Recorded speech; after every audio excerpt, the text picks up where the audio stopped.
भूर्भुवः स्वः तत्सवितुर्वरेण्यं भर्गो देवस्य धीमहि धियो यो नः प्रचोदयात्।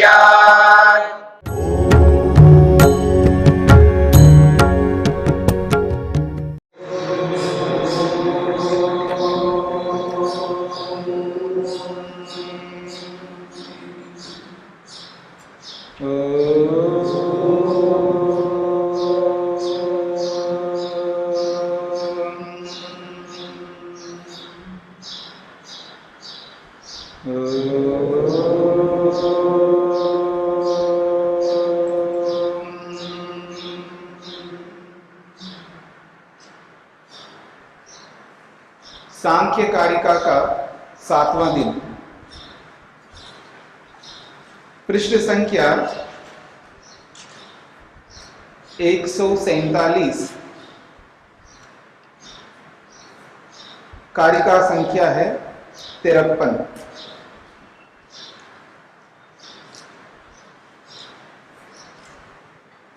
अष्टविकल्पो दैव तैर्यग् योनश्च पंचधा भवति मानुष्यश्चैकविधः समासतो भौतिकः सर्गः। प्रसंग चल रहा है सर्ग का, सृष्टि का। सर्ग कहो, सृष्टि कहो, जगत कहो, एक ही बात है। या प्रपंच कहो, प्रपंच, सर्ग, सृष्टि और जगत, ये सब एक ही अर्थ को कहते हैं। तो भौतिक सर्ग, भौतिक सृष्टि को लेकर के यहां पर बताया जा रहा है। यानी भौतिक सर्ग का मतलब है भूतों से बना हुआ सर्ग, भूतों से बनी हुई सृष्टि। पंचमा भूतों को मिलाने पर जो सृष्टि बनती है, उस सृष्टि को लेकर के कहा जा रहा है। वो भी भूतों से बनी हुई सृष्टि तो बहुत व्यापक है, उसमें भी जो योनियां हैं, चेतन आत्माओं के लिए जो सर्ग की सृष्टि है, उसकी बात कही जा रही है कि अष्टविकल्पो दैवः, दैव योनि है। अष्टविकल्प, विकल्प, विकल्प शब्द प्रकारार्थवाची है, प्रकार को यहाँ विकल्प शब्द से बोला है। तो अष्टविकल्पः दैवः, देव योनि जो है 8 प्रकार की है, ऐसे ही कहना चाहते हैं। देव योनि 8 प्रकार की। तैर्यक योनि योनश्च पंचधा भवति, और तिर्यक योनि, तैर्यक का मतलब तिर्यक योनि, वो पंचधा भवति, 5 प्रकार की होती। मानुष्यश्च एकविधा, और मनुष्य योनि जो है 1 प्रकार की है। समासतो विभाग भौतिक सर्ग, समासता का मतलब है संक्षेपता। समासता का मतलब संक्षेप से हमने योनि से संबंधित ये भौतिक सर्ग की चर्चा की। अब ये जो कहना चाह रहे हैं कि देव योनि 8 प्रकार की होती है। अब लोगों ने कल्पना की है देव योनि की, और उस कल्पना में वो बताते हैं, यहाँ लिखा हुआ है उन्होंने, ब्राह्म योनि है, प्राजापत्य योनि है, सौम्येंद्र नामक योनि है, गांधर्व योनि है, यक्ष योनि है, राक्षस योनि है और पैशाच योनि है। ऐसे ये 8 प्रकार की योनियां बताई देव के, यानी देव योनि के प्रकार है। ब्राह्म योनि, प्राजापत्य योनि, सौम्येंद्र योनि, गांधर्व योनि, याक्ष योनि, राक्षस योनि और पैशाच योनि। ब्राह्म योनि, प्राजापत्य योनि, ब्राह्म योनि ब्रह्म के द्वारा जो सबसे आदि सृष्टि में जो उत्पत्ति हुए वो ब्राह्म योनि कह सकते हो। फिर उस आदि सृष्टि में उत्पन्न होने के बाद में उससे फिर अगली जो संतति आई है उसको प्राजापत्य योनि कह सकते हो। उसके बाद सोमेंद्र, फिर उसके बाद गांधर्व, फिर उसके बाद याक्ष, उसके बाद राक्षस, फिर उसके बाद पैशाच, ये सब देव योनि के नाम बताए। अब इसके बारे में तो हमें जानकारी नहीं, बाकी योनियों के बारे में, ये बाकी प्रकार हमें तो ब्राह्म योनि या ब्राह्म प्रकार, प्राजापत्य प्रकार ही पता है, 2 ही प्रकार पता है, इसके आगे का प्रकार हमें पता नहीं है। हाँ, गंधर्व प्रकार भी आता है शास्त्रों में और यक्ष प्रकार भी आता है, राक्षस का भी आता है, पैशाच का भी आता है, लेकिन वो होते क्या है, कैसे होते हैं, इसकी जानकारी विस्तार से हमें उपलब्ध नहीं होती है। केवल सुनते सुनते हैं ये सब योनियां होती हैं या ये सब प्रकार होते हैं, पर केवल सुनते सुनते।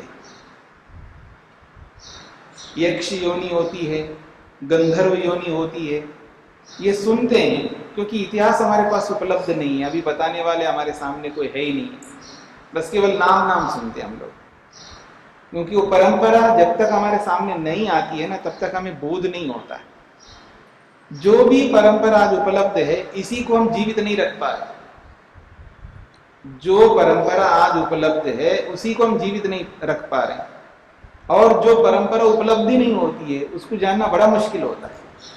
आज जो परंपरा चल रही है, जैसे योग की परंपरा, सांख्य की परंपरा, ठीक है जी, न्याय की परंपरा, वेदांत की परंपरा, मीमांसा की परंपरा, व्याकरण की परंपरा, उपनिषदों की परंपरा, जो भी उपलब्ध है हमारे पास में, जिन परंपराओं को लेकर के हम जानते हैं या करते हैं, उनको हम आगे बढ़ाने का तो भूल जाओ, इनकी वृद्धि करना तो भूल जाओ। हम कोई बहुत बड़ा काम कुछ भी नहीं कर रहे, ठीक है ना, हम कोई वेदों को बढ़ाने का काम, वेदों को आगे पहुंचाने का काम, फैलाने का काम कुछ नहीं कर रहे, हम केवल उसकी रक्षा का एक छोटा सा धूल के समान काम कर पा रहे। हम रक्षा भी नहीं कर पा रहे, हम जो कुछ भी पढ़ रहे हैं हम रक्षा कर पा रहे हैं थोड़ी बहुत, क्योंकि बढ़ाना तो बहुत बड़ी बात होती है। बढ़ाने का मतलब है कि यहाँ पर हजारों विद्यार्थी पढ़े, बहुत बड़ा संस्थान बने जिसमें हजारों लोग आकर के यहाँ इस विद्या को पढ़े, फिर वो निकले, फिर संसार में फैलाए, तब तो हम बढ़ा सकते हैं। ये तो आता कौन है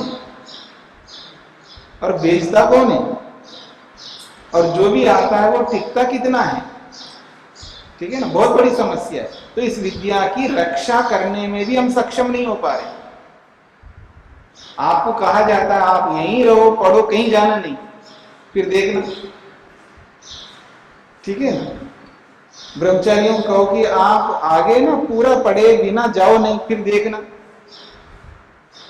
कोई बड़े मुश्किल से तो आता है, फिर आता फिर टिकता नहीं है, चला जाता है, पढ़ता नहीं है, सब अपने अपने उसमें रहते हैं। तो इसकी रक्षा हम पूरी तरह कर नहीं पा रहे। जिसकी रक्षा नहीं कर पा रहे तो उसको बढ़ा कैसे सकते हैं? वही वस्तु बढ़ सकती है, वही बड़ा आगे पहुंच सकता है जो सुरक्षित है। सुरक्षित को बढ़ा सकते हैं, जिसकी सुरक्षा ही नहीं है उसको बढ़ाने का तो भूल जाओ। तो आज हम लोग जो कुछ भी थोड़ा कर रहे हैं उसकी रक्षा करने में कुछ योगदान दे रहे हैं, थोड़ा बहुत योगदान जो दे रहे हैं हम लोग रक्षा करने में, नहीं तो ये तो भूल जाएंगे हम लोग। आप नहीं पढ़ेंगे, हम नहीं पढ़ाएंगे तो ये विद्या तो धरी की धरी रह जाएगी। तो हम रक्षा करने में भी कुछ कर पा रहे हैं। तो जितनी भी ये प्रकार बताए जा रहे, जितने भी प्रकार, इनके बारे में हम सुनते हैं। आपने भी सुना यक्ष के बारे में, यक्ष योनि के बारे में, गंधर्व योनि के बारे में सुना है, पर पता नहीं हमको वो क्या होता है। तो पहले भी जैसे जंगलों में इधर उधर जैसे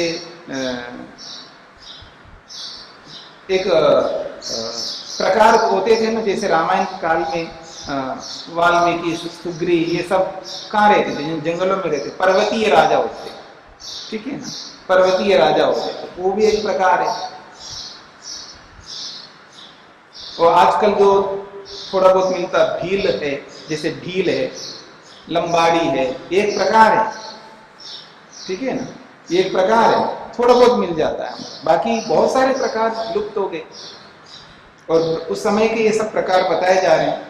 हमने तो केवल इतना ये भी ब्राह्म प्राजापत्य ये भी समझ में आता है, और सौम्य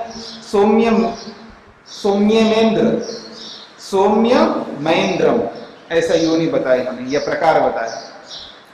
ठीक है जी, तो ये हमें पता ही नहीं है।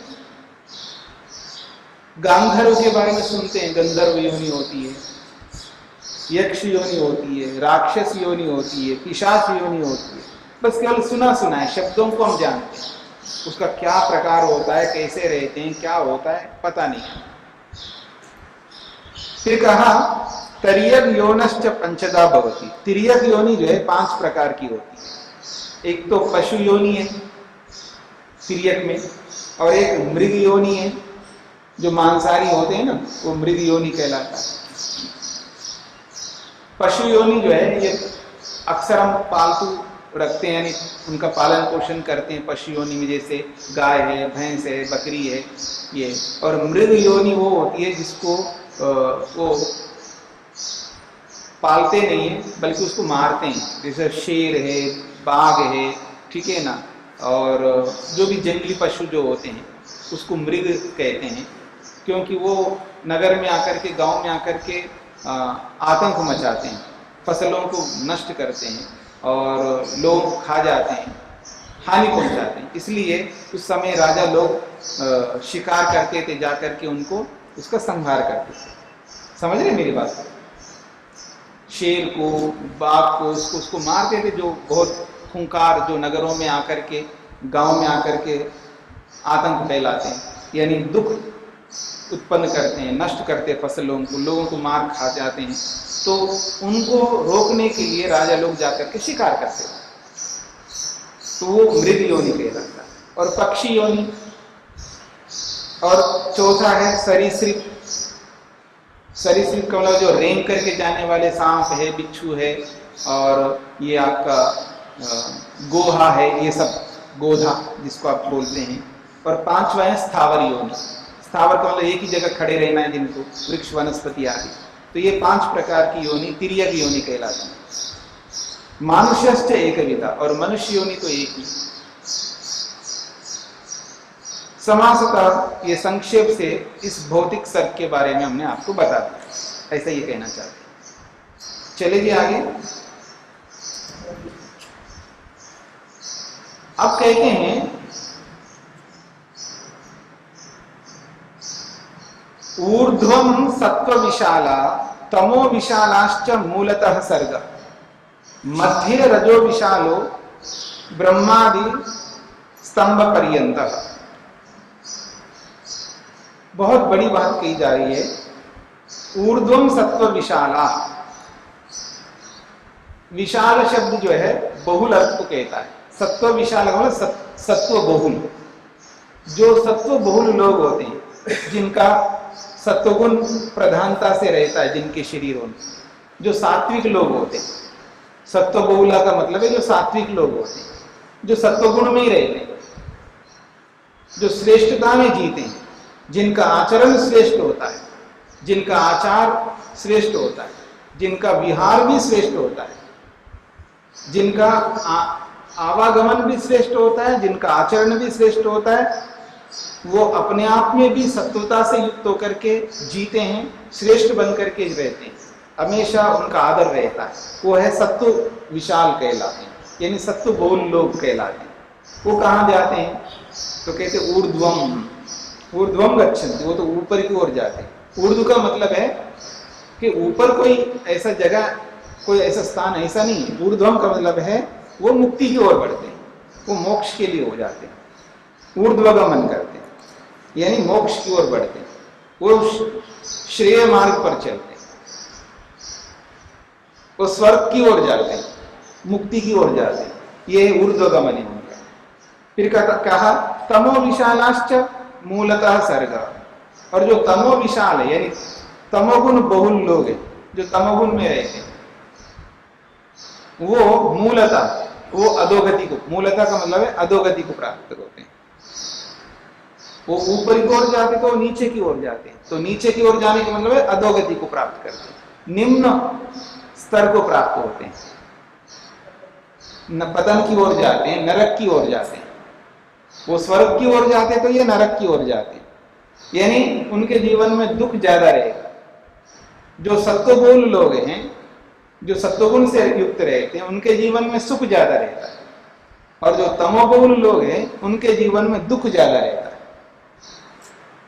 और मध्य रजो विशाला, और हम लोग तो न ऊपर है न नीचे हैं। हम लोग कैसे हैं जी? न तो ऊपर है और न नीचे, हम बीच में लटकने वाले होते हैं, न घर के हैं न घाट के, न घर का न घाट का। हम तो ऐसे लोग हैं, न तो घर में रहते हैं न घाट में रहते हैं, बीच में लटकते हैं हम लोग। तो हम लोग कैसे रहते हैं? तो मध्य, बीच में रहते हैं। अभी अभी हंस रहे थे, अभी अभी रो रहा है। थोड़ी देर, एक 5 मिनट भी नहीं है पहले, 5 मिनट पहले तो बड़ा हंस रहा था, 5 मिनट बाद रोने लग गए। मतलब उसके जीवन में दुख भी सुख भी बस चलते रहते, दुख के ऊपर सुख, सुख के ऊपर दुख, दुख के ऊपर सुख, सुख के ऊपर दुख, ये चलता रहता है। हम लोग तो ऐसे ही है। वो आता है ना एक श्लोक, शनै रुष्टः शनै तुष्टः, क्षण क्षण में बदल जाते हम लोग, गिरगिट की तरह ऐसे बदलते हम लोग। हे भगवान क्या कहना है, एकदम बदलने में ऐसा। और बाहर से तो थोड़ा कम दिखाई देता है बदलना, और अंदर से तो बहुत जल्दी जल्दी बदल जाते हैं हम लोग, अंदर से, मन से, क्योंकि दिखता नहीं ना मन। और शरीर से बदलने से दिखता सामने। मैं यूं करने लगूं तो आपको लगा ये गुस्सा कर रहा है आदमी, ठीक है ना। या मैं अब हंसमुख रहूंगा तो आपको पता लगेगा हाँ ये खुश लग रहे हैं, ठीक है ना। तो ऊपर से तो पता लगता है हम लोग, इसलिए हम बड़े चालाक होते हैं कि हम अंदर से बदलते हैं, हम गिरगिट की तरह जबरदस्त बदलते रहते। ऊपर ऊपर से हंसते हुए दिखते हैं, लेकिन अंदर से चल रहा होता है नागिन की तरह। हाँ, काला नाग होता है ना, बड़ा खतरनाक होता है आदमी।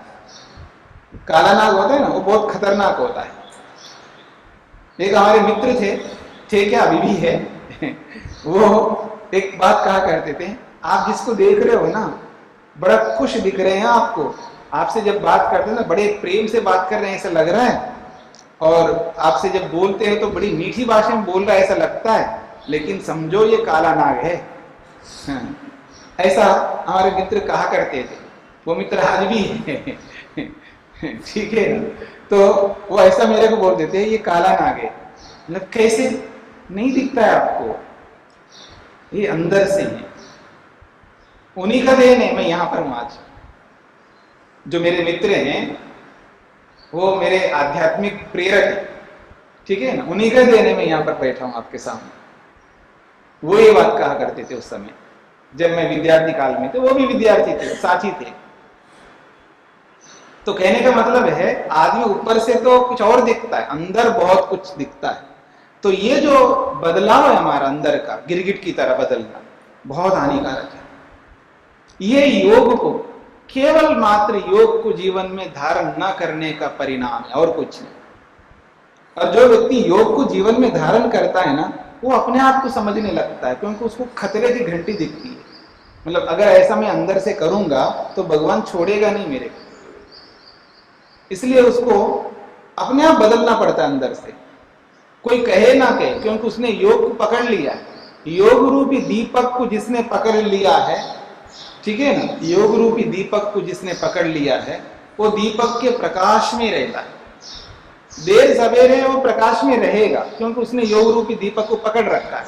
और जिसने योग रूपी दीपक को नहीं पकड़ा ना, तो समझ लेना वो अंधेरे में रहेगा। तो कहते हैं मध्य रजो विशाला, हम लोग बीच में रहते हैं। तो बीच की स्थिति से ऊपर उठो, ऊर्ध्व की ओर जा लो, नहीं तो फिर तो नीचे की ओर तो अपने आप जाएंगे। उसके लिए तो कुछ करने की जरूरत नहीं पड़ती। अधोगति को पाने के लिए कुछ करने की जरूरत नहीं पड़ती है।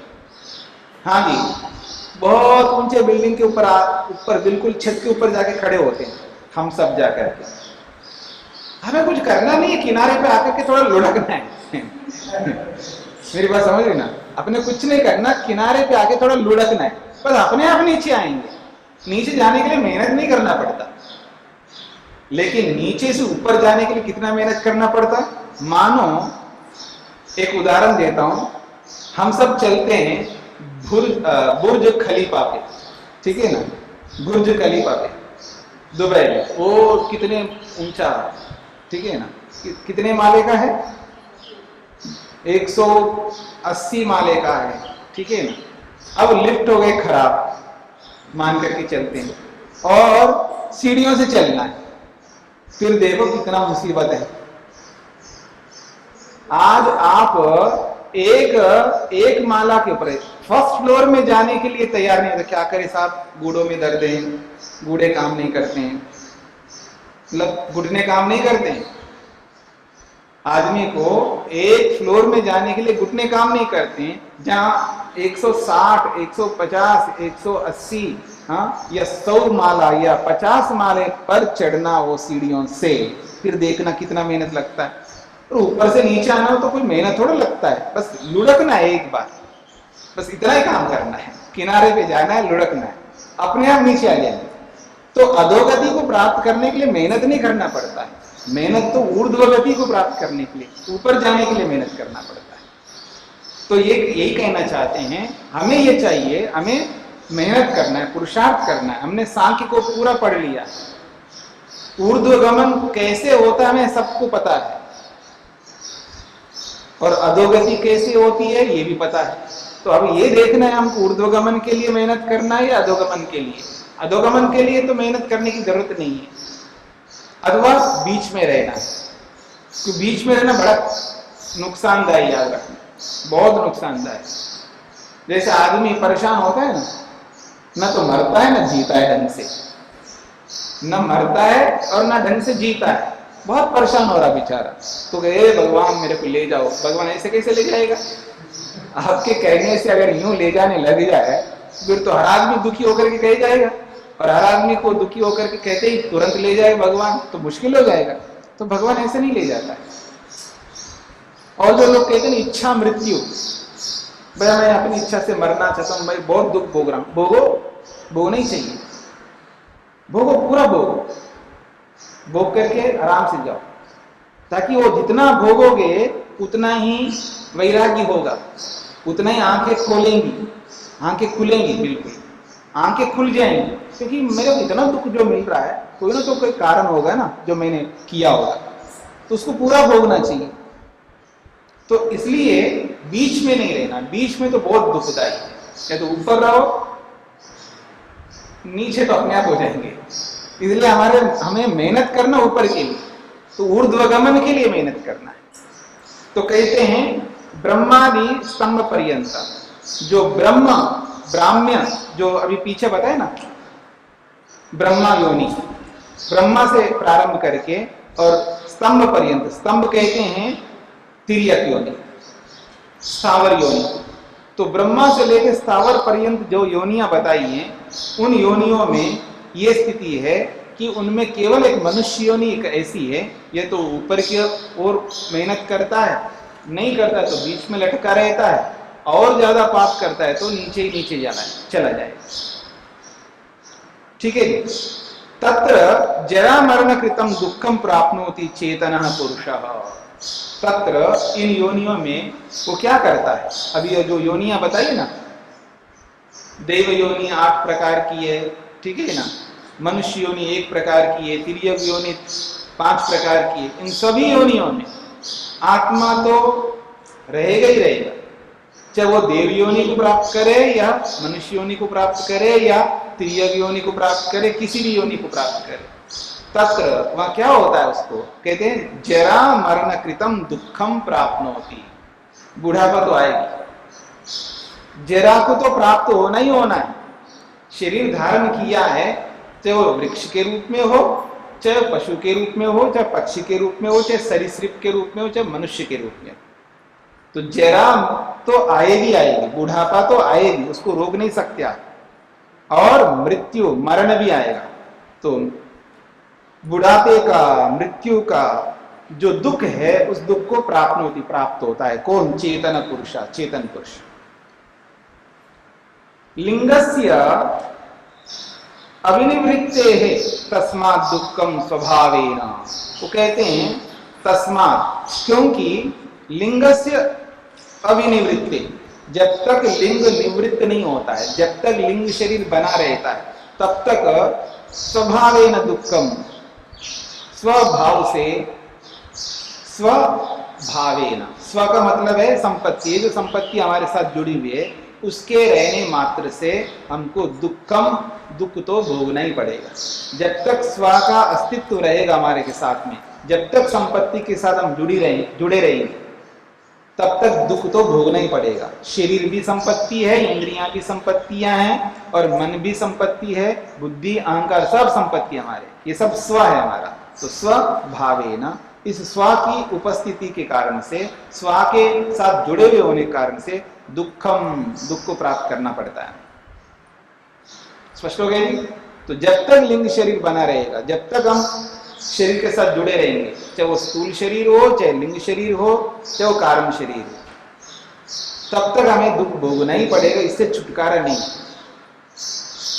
इति एषा प्रकृतिकृतो महदादि विशेष भूत पर्यंतः, इति इस प्रकार से, एषः प्रकृतिकृतः, ये प्रकृति के द्वारा बनाया गया संसार है। कैसा है वो? महदादि विशेष भूत पर्यंत, महतत्व से लेकर के विशेष जो पंचमा भूत है वहां तक ये सृष्टि है, प्रकृति के द्वारा बनाया गया। प्रकृति के द्वारा बनाया गया ये जो संसार है, ये जो सृष्टि है, ये महतत्व से लेकर के पंचमा भूतों तक है। ये है सृष्टि।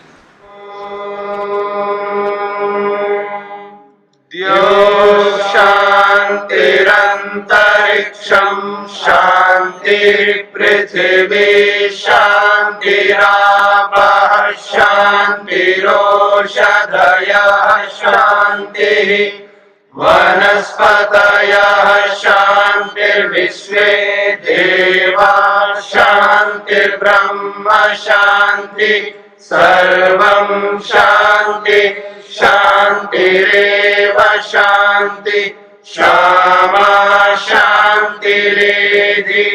ओम शांति शांति शांति।